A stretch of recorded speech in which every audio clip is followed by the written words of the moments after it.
প্রিয় দর্শক, আজ আমি আপনাদের সামনে তুলে ধরতে চাই আমাদের বাংলার গৌরবময় ঐতিহ্য কাঁসা শিল্পের কথা। বহু শতাব্দী ধরে কাঁসা আমাদের সংস্কৃতি, ইতিহাস ও দৈনন্দিন জীবনের অংশ ছিল। মুঘল আমল থেকে শুরু করে ব্রিটিশ আমল পর্যন্ত কাঁসার থালা, বাটি, গ্লাস ও লোটার ব্যবহার ছিল ঘরে ঘরে।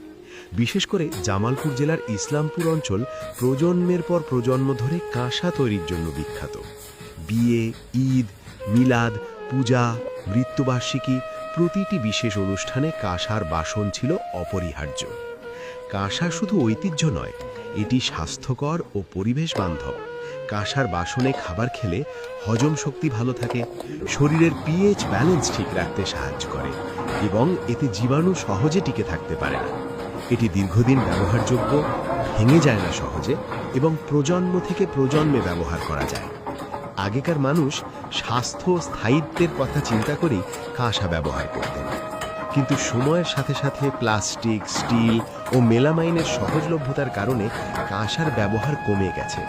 মানুষ দ্রুততা ও কম দামের দিকে ঝুঁকেছে, আর আমাদের ঐতিহ্য ধীরে ধীরে হারিয়ে যাওয়ার পথে। আজও অনেক কারিগর পেশা বদলাতে বাধ্য হচ্ছেন। একসময়ের কারখানার হাতুড়ি টুংটাং শব্দ আজ প্রায় নিঃশব্দ। আমরা যদি আবার সচেতন হই, নিজের ঘরে অন্তত একটি কাঁসার থালা বা বাটি ব্যবহার শুরু করি, তাহলে এই শিল্প আবার বাঁচতে পারে। এটি শুধু একটি পণ্য নয়, এটি আমাদের শিকড়, আমাদের পরিচয়, আমাদের সংস্কৃতির অংশ। তাই আমি আপনাদের অনুরোধ করছি, এই বার্তাটি ছড়িয়ে দিন, ভিডিওটি শেয়ার করুন, স্থানীয় কারিগরদের পাশে দাঁড়ান। আপনার একটি সমর্থন একটি পরিবারকে টিকিয়ে রাখতে পারে এবং আমাদের হারিয়ে যাওয়া ঐতিহ্যকে আবার নতুন করে ফিরিয়ে আনতে পারে।